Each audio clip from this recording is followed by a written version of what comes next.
যে বাংলাদেশের মন্দিরের ওপরে আক্রমণ করা হচ্ছে, মন্দির ভেঙে ফেলা হচ্ছে, হিন্দুদের বাংলাদেশ থেকে তাড়িয়ে দেওয়া হচ্ছে। এই আর বাংলা দেখাচ্ছে তো ছুটে গিয়ে বলছে, হ্যাঁ, যে প্রশাসনের হাতে বন্দুক আছে সেই প্রশাসন পাবলিককে রুখবে, পাবলিককে গুলি করবে। কিন্তু খবর নিয়ে দেখেছি বাংলাদেশে কোনো মন্দিরের ওপরে হামলা হয়নি, কোনো মন্দিরের ওপরে হামলা হয়নি। আমার দেশের কিছু মিডিয়া, গদি মিডিয়া, তারা যেভাবে এগুলোকে দেখাচ্ছে যে বাংলাদেশের মন্দিরের ওপরে আক্রমণ করা হচ্ছে, মন্দির ভেঙে ফেলা হচ্ছে, হিন্দুদের ওপরে নির্যাতন করা হচ্ছে, হিন্দুদের মারা হচ্ছে, হিন্দুদের বাংলাদেশ থেকে তাড়িয়ে দেওয়া হচ্ছে, হ্যাঁ, শত শত হিন্দু পরিবার তারা বর্ডারে এসে দাঁড়িয়ে আছে ভারতে ঢোকার জন্য। এগুলো টোটালটাই আমি বলবো এটা সাজানো। কারণ গত পরশুদিন এবং গত কালকেও দেখছিলাম আমার রাজ্যের একটা মিডিয়া, আমার দেশের একটা মিডিয়া আর বাংলা, আপনার নিশ্চয় প্রত্যেকে দেখেছেন।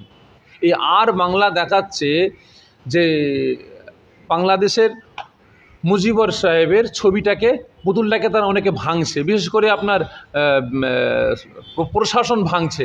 তখন এই মিডিয়া মানে পাগলের মতো ছুটে গিয়ে বলছে, হ্যাঁ, যে প্রশাসনের হাতে বন্দুক আছে সেই প্রশাসন পাবলিককে রুখবে, পাবলিককে গুলি করবে। কিন্তু সেই প্রশাসন হাতুড়ি নিয়ে, হ্যাঁ, আপনার কি বলে, লাঠি নিয়ে সেই পুতুলগুলোকে ভেঙে বেড়াচ্ছে।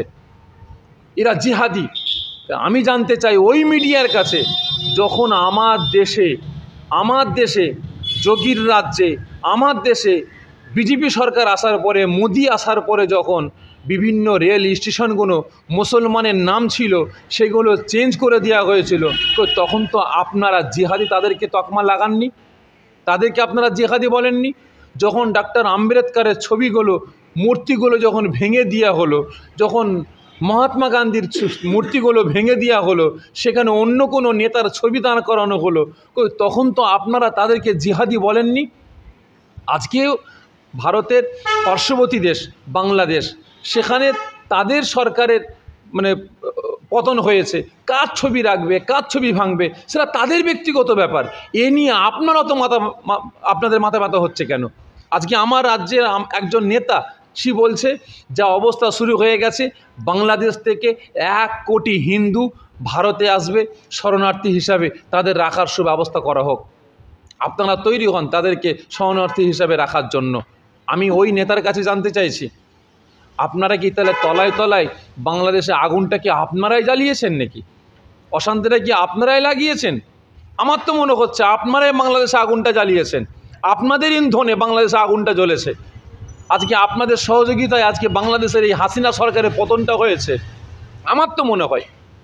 কারণ আপনারা সেখানে নিজেদের ব্যক্তিগত স্বার্থ সিদ্ধির জন্য এই বাংলায়, এই ভারতের জমিনে হিন্দু মুসলমানের একতা, ঐক্য, ভ্রাতৃত্ব নষ্ট করার জন্য এতদিন ধর্মকে নিয়ে রাজনীতি করেছিলেন। আপনারা কিছু সুরাহা পাননি, আপনাদের গদি আস্তে আস্তে জিরোর দিকে নামতে আরম্ভ করেছে। আমার তো মনে হয় নিজেদের গদি বাঁচাবার জন্য, নিজেদের স্বার্থসিদ্ধির জন্য এই বাংলার জমিনে এবং ভারতের জমিনে হিন্দু মুসলমানের আপনার সম্পর্ক নষ্ট করার জন্য উপর বাংলায় আগুন লাগিয়ে দিয়ে সেই হিন্দুগুলোকে তাতিয়ে দিয়ে আজকে ইপার বাংলা আপনারা হিন্দুদেরকে তাতাচ্ছেন।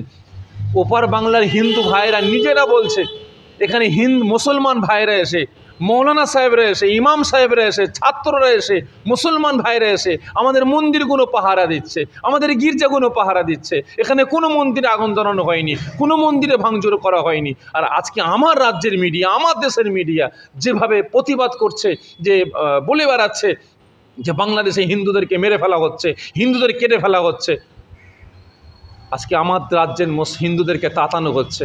গতকালকে দেখছিলাম বাংলাদেশ হাই কমিশনের এক দল হিন্দু ভাইরা গিয়ে সেখানে প্রতিবাদ শুরু করে দিয়েছে, ঘেরাও করে ফেলেছে যে বাংলাদেশে হিন্দু ভাইদের অবিলম্বে তাদের বাঁচার সুযোগ করতে হবে। অবশ্যই আমি একজন পীর পরিবারের ছেলে হয়ে, একজন মুসলমান হয়ে, আমি উপর বাংলার মুসলমান ভাইদের কাছে অনুরোধ করব, যতগুলো হিন্দু ভাই যারা বর্ডারের পাশে এসে দাঁড়িয়ে আছে তাদেরকে ফিরিয়ে নিয়ে যান, তাদেরকে আপনারা থাকার সুব্যবস্থা আপনারা করুন।